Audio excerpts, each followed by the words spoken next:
오늘은 교회력으로 대림절 첫째 주간입니다. 대림절 혹은 대강절, 용어는 약간씩 차이가 있지만 왕 대신 예수 그리스도의 오심을 준비하는 그 주간이 대림절이고, 특별히 대림절 넷째 주간 가운데 첫째 주간이 바로 이 준비하는 주간이 되겠습니다. 우리가 대림 또는 대강이라고 하는 말이 어드벤트라고 하는 그 용어이고, 라틴어에서 유래가 돼서 오심 또는 도착하셨다라고 하는 거죠.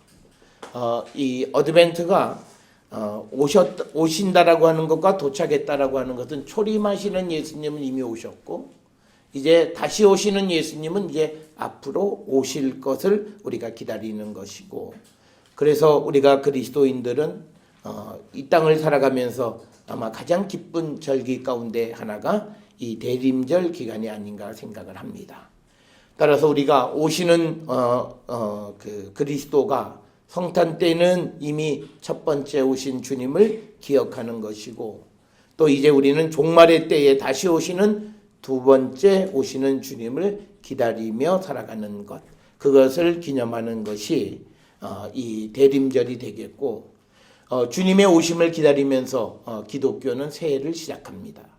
따라서 우리가 신앙적인 절기로 오늘은 우리가 신년에 해당하는 것이고, 그래서 우리가 유럽의 교회나 미국 교회들은 2018/2019년이 이제 새롭게 시작이 되었습니다.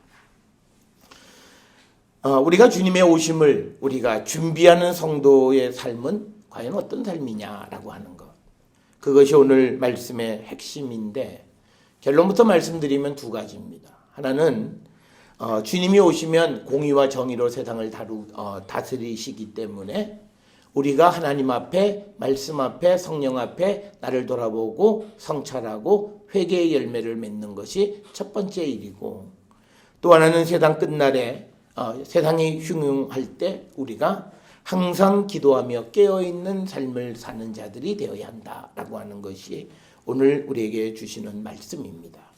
그래서 이 대림절을 살아가는 사람들은 다른 어떤 세상적인 일보다 하나님의 일에 조금 더 우리가 한 걸음 더 나서는 그런 삶을 살아가는 것이 이 대림절 절기가 됩니다.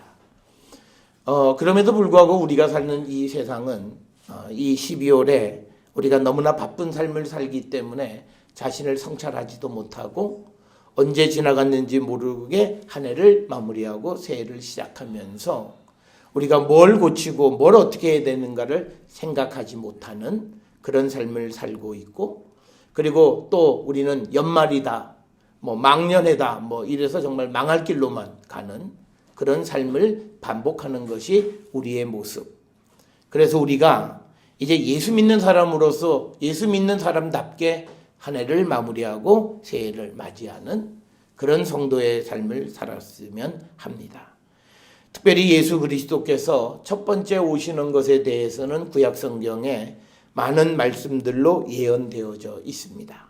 특별히 오늘 우리가 함께 읽은 예레미야 33장 14절로부터 16절에 있는 말씀이 바로 예수 그리스도의 나심을 우리에게 예언해 준 말입니다.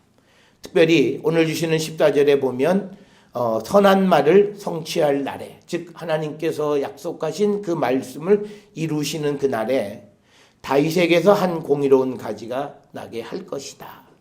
그래서 그가 땅에 정의와 공의를 실행할 것이다. 즉 여기서 다윗에게서 한 공의로운 가지는 곧 예수 그리스도를 의미하고, 예수 그리스도가 이 땅에 오시면 정의와 공의로 세상을 다스리신다라고 하는 겁니다. 우리가 지난 주간에 예수 우리의 왕 예수님 오심을 기다릴 때 우리는 우리 자신을 주께 온전히 내맡길 뿐만 아니라 이제 우리가 정의와 공의로 이 땅을 다스리는 예수님의 통치에 준비하는 삶을 살아야 합니다. 우리가 잘 아는 것처럼 예수님 오시기 전에 세례 요한이 와서 우리에게 선포한 것은 회개의 세례를 선포했습니다.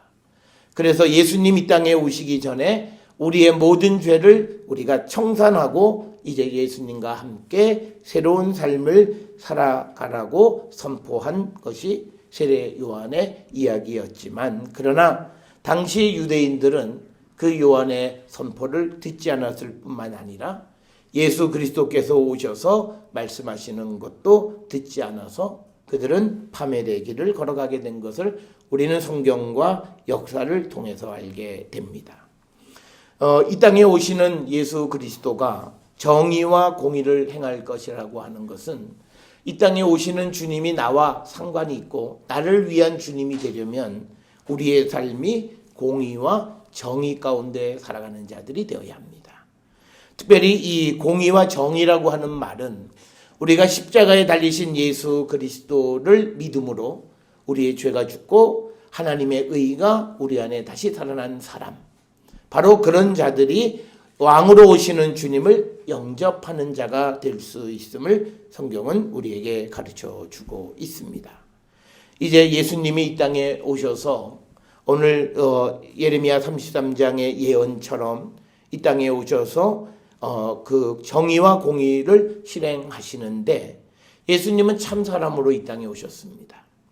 우리와 다 같은 모습으로 오셨지만 딱 하나 죄가 없으신 몸으로 이 땅에 오셔서 우리와는 차별되게 하셨고, 그 죄 가운데 있는 우리를 구원하기 위해서 스스로 십자가에 달려 돌아가심으로 우리에게 구원의 길을 열어주셨습니다.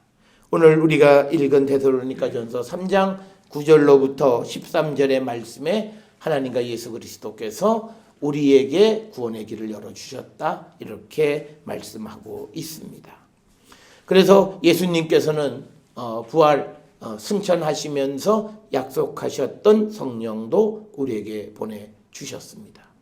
따라서 이 땅을 살아가는 우리가 이 다시 오시는 주님을 우리가 기다리는 자는 바로 이 하나님의 공의와 정의, 그리고 하나님의 구원이 나를 위한 구원이고 그 구원의 이 은총을 우리가 입을 수 있는 준비하는 삶을 우리가 살아가야 되는데, 특별히 예수께서 세상을 구원하시는 일은 한 번 오셔서 하고 만 것이 아니라 이 땅에 단 마지막 한 사람이 구원될 때까지 그 일을 계속하시는 분이시고, 예수님은 승천하시면서 그 구원의 사역을 우리와 교회에게 맡기신 겁니다.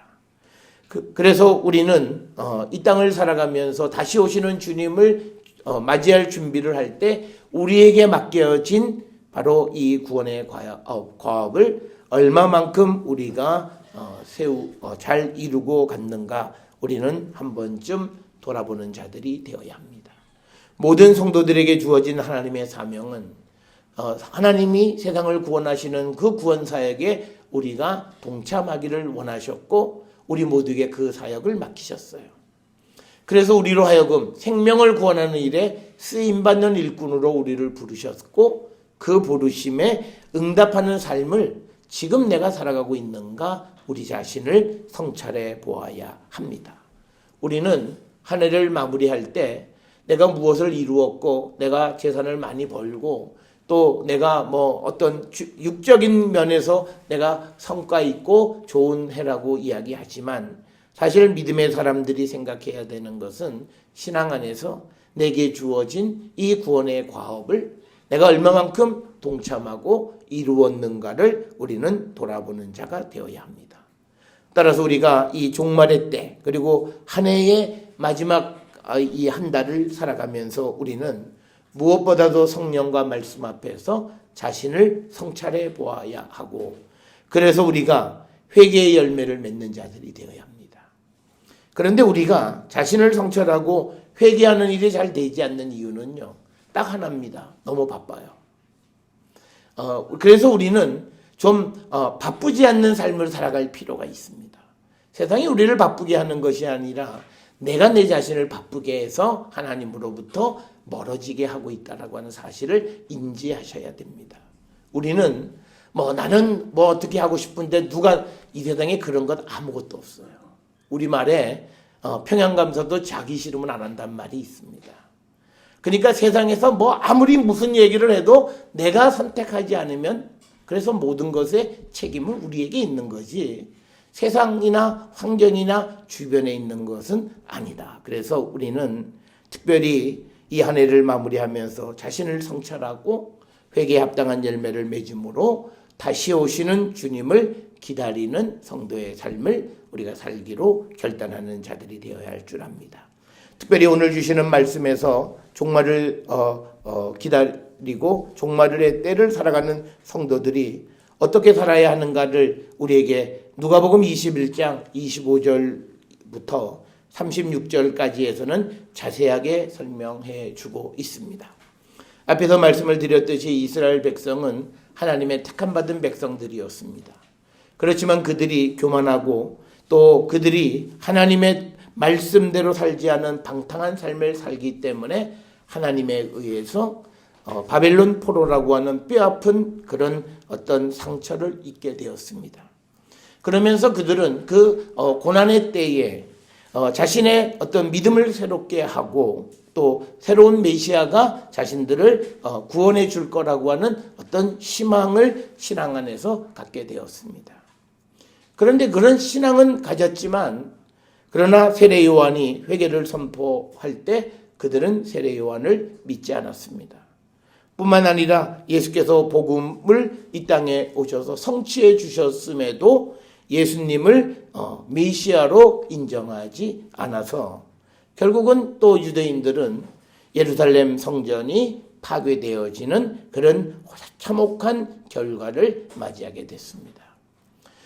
우리가 일련의 역사적 상황과 성경에 나와 있는 것들을 통해서 우리가 세상을 살아가는 삶에서 차일피일 미루고 하나님의 뜻대로 살지 않는 자들에게 주시는 역사적 교훈은 멸망과 파괴뿐입니다. 하나님이 아무리 택하신 자라 할지라도 그가 하나님 말씀대로 살지 않으면 하나님은 그를 심판하십니다. 어저께까지 의인이라 할지라도 오늘 그가 악하면 그는 심판의 대상입니다. 에스겔서에 우리에게 그 사실을 분명하게 선포해 주는 말씀입니다. 따라서 우리는 이 종말의 때에 우리가 오늘 주시는 28절에 보면 일어나 머리를 들라 라고 말씀을 하며 이 말씀과 같은 맥락의 말씀은 36절에 있는 항상 기도하며 깨어있으라 라고 하는 것과 같은 겁니다. 그런데 오늘날 우리가 깨어있지 못하고 머리를 들라 라고 하심에도 머리를 들지 못하는 것은 사람이 육신을 위해서 살기 때문입니다. 오늘 주시는 34절에 보면 너희는 스스로 조심하라고 이야기합니다. 방탕함, 술취함, 생활의 염려로 마음이 둔해지고 뜻밖의 그날이 덕과 같이 너희에게 임할 것이다. 주님의 오심을 발견하지 못하고 살아가는 것은 바로 육신적인 삶을 추구하고 또 세상의 생활의 염려 가운데 있어서 마음이 둔해진다라고 하는 겁니다. 그래서 우리가 이 마지막 때를 살아갈 때 우리에게 항상 기도하며 깨어있으라고 하는 것은 우리가 영적으로 각성한 삶을 살아가라고 하는 주님의 음성이 되겠습니다. 이 마지막 때가 되어지면 세상에는 많은 왜곡된 정보들이 많이 홍수를 이루고 있고 또 혼란과 분열이 아주 극에 달하고 있습니다. 그때 우리에게 오늘 주시는 본문의 말씀 28절에서 일어나 머리를 들라고 이야기합니다. 그냥 우리가 아무런 생각 없이 그냥 헛된 소문, 편협한 정보에 우리가 그냥 자기 자신을 내맡기는 것이 아니라 우리가 정말 깨어서 옳고 그름을 분별할 줄 아는 그런 능력 있는 성도가 되어야 한다라고 하는 것을 오늘 우리에게 가르쳐주고 있고 오늘 우리가 살고 있는 이 시대에 특히 신앙을 가지고 있다고 하는 자들 가운데서 전쟁이 필요하면 전쟁도 해야 된다 뭐 이런 소리도 하는 사람들이 있는데 이것이야말로 하나님에게 반대하는 적그리스도라는 사실을 꼭 기억하셔야 돼요. 주님은 어떤 종류의 피 흘림도 원치 않으십니다. 그걸 우리에게 가르쳐 주시는 거예요.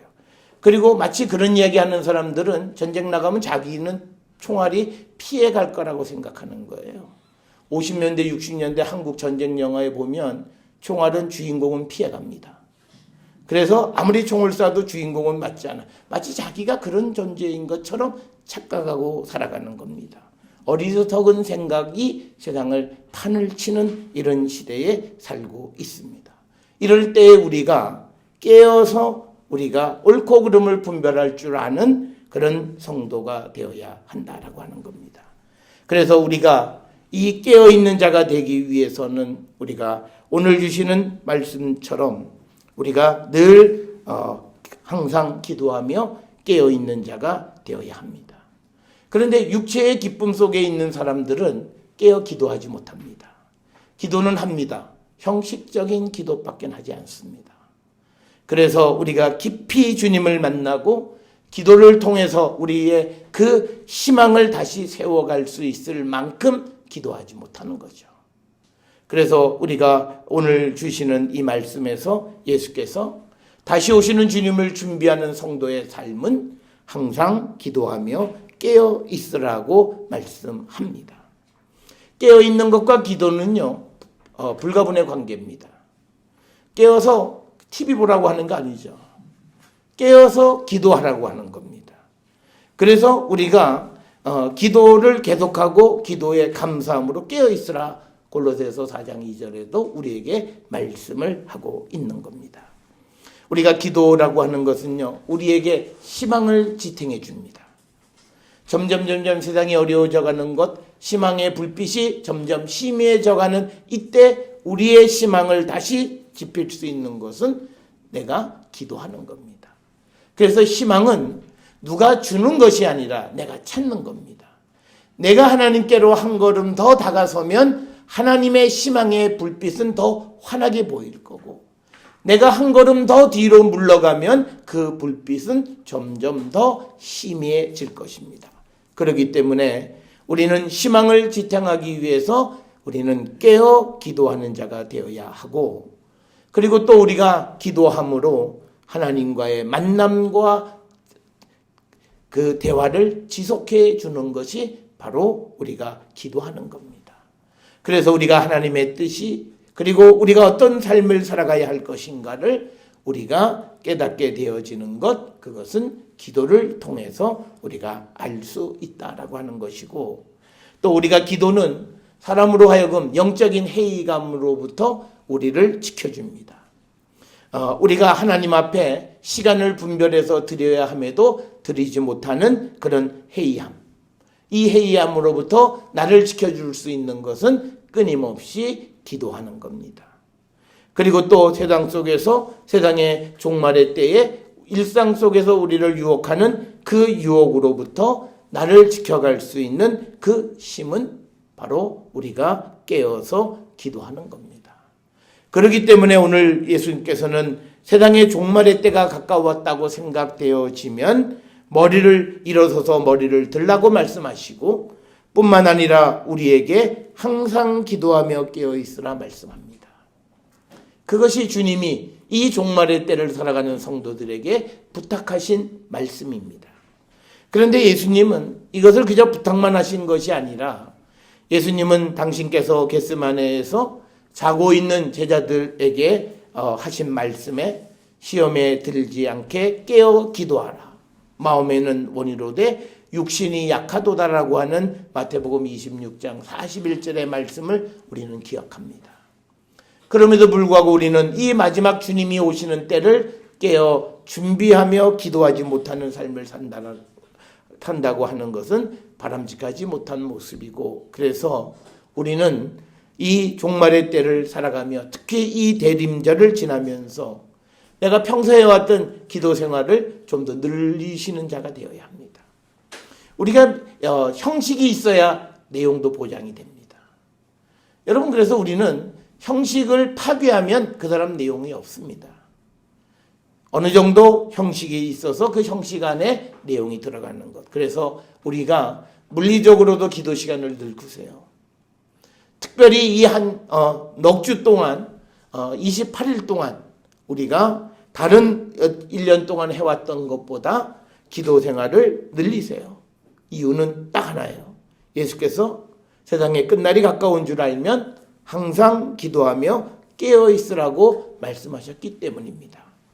뿐만 아니라 예수님이 우리에게 가르쳐 주신 주기도문의 6번째 청원에서도 보면 시험에 들게 하지 마시옵고, 그 말씀이 우리에게 들어 있습니다. 그렇기 때문에 오늘 우리가 읽은 데살로니가전서 3장 13절에서 마음을 굳건히 해서 흔들리지 않는 믿음을 갖는 자가 되어야 하고, 그래서 하나님 앞에 거룩함에 흠이 없는 성도로 우리가 세움을 받는 자가 되어야 한다, 우리에게 말씀하고 있습니다. 사랑하는 성도 여러분, 우리는 종말의 때를 살고 있고, 그리고 우리가 한 해의 마지막 새로운 한 해를 출발하는 그런 어떤 그 전환점에 우리가 서 있습니다.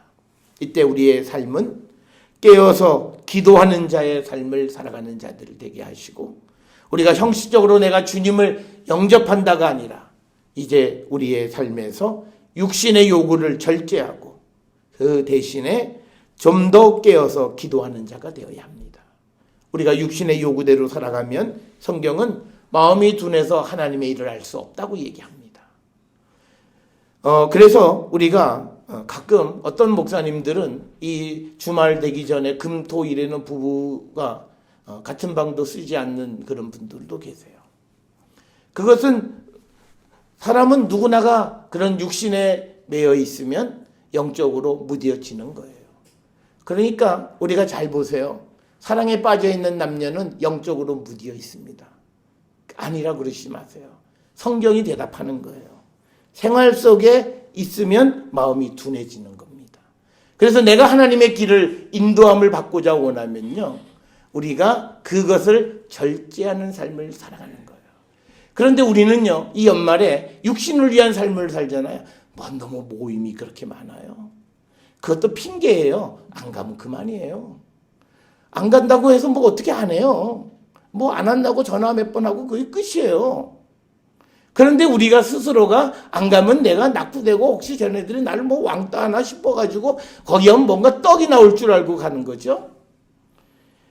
우리가 쓸데없는 일에, 우리가 생활의 염려와 그리고 육신의 욕구에 우리의 시간을 쓰게 되면 우리는 하나님이 이 땅에 언제 임할지 모르는 그 종말의 때를 우리는 그것을 알지 못하는 자가 됩니다. 그래서 오늘 주시는 이 말씀을 통해서 저는 우리 모든 성도들이 정말 우리가 영적으로 깨어있는 자가 되어서 정말 주님의 뜻을 분별하며 살아가는 우리 성도들이 되었으면 합니다.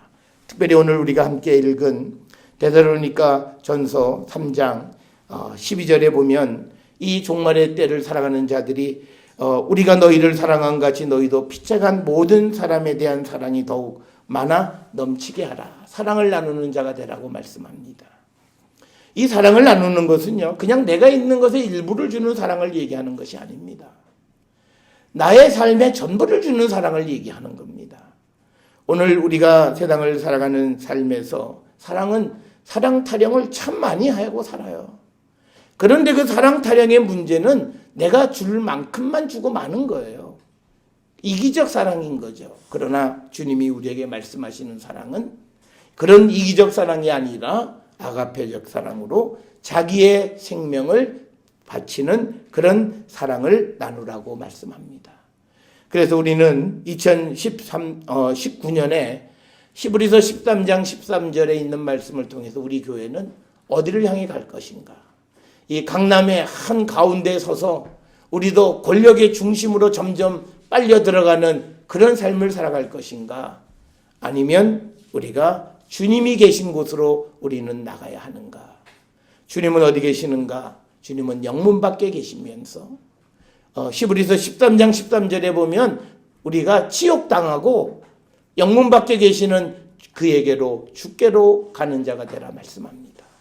저는 우리 맑고 밝은 교회가 이 세상에 힘 있는 사람들을 편에 서는, 뭐 지금은 힘도 있지도 않지만요, 그런 교회가 아니라 정말 영문 밖에 세상으로부터 밀려나 있는 사람들, 그들과 함께 하시는 주님에게로 가는 교회가 되어야 할 줄 믿습니다. 그래서 우리의 2019년은 우리가 어렵고 힘들지만 더 열심히 주님이 계시는 영문 밖, 세상으로부터 버림받은 사람들, 어렵고 힘든 가운데 있는 자들을 향해 가는 그런 교회, 그런 교회가 되어야 할 줄 믿습니다. 제가 목사님들하고 우리 교회 내년에 2표 정한다 그랬더니 목사님 힘든데 더 힘들게 살라고요. 예수를 믿는 것은 편안한 삶이 아닙니다. 예수를 믿는 것은 내 삶을 주께 드리는 겁니다. 그래서 우리가 어렵다, 힘들다, 그래서 자기 자신의 어떤 보호 본능이 발생하는 그때에 우리는 영문 밖에 계시는 주님에게로 가는 그런 교회와 성도가 되어서 어려운 가운데 단 한 생명도 우리의 도움이 필요한 자들에게 우리가 도움을 주고 그들과 함께 기쁨을 나누는 우리 맑고 밝은 교회가 되기를 우리가 소망하고 우리가 깨어서 기도함으로 우리에게 주신 사명에 충실한 교회와 우리 성도들이 되었으면 합니다. 2018년을 우리에게 허락해 주셨고 잘 마무리하게 하신 하나님께 감사드리고 이제 2019년 우리의 목표는 다른 것이 아니라 내가 더 그리스도를 위해서 주님 계신 그곳을 향해 가고자 하는 열망이 넘치는 그런 교회와 성도가 될 수 있기를 주의 이름으로 축원합니다.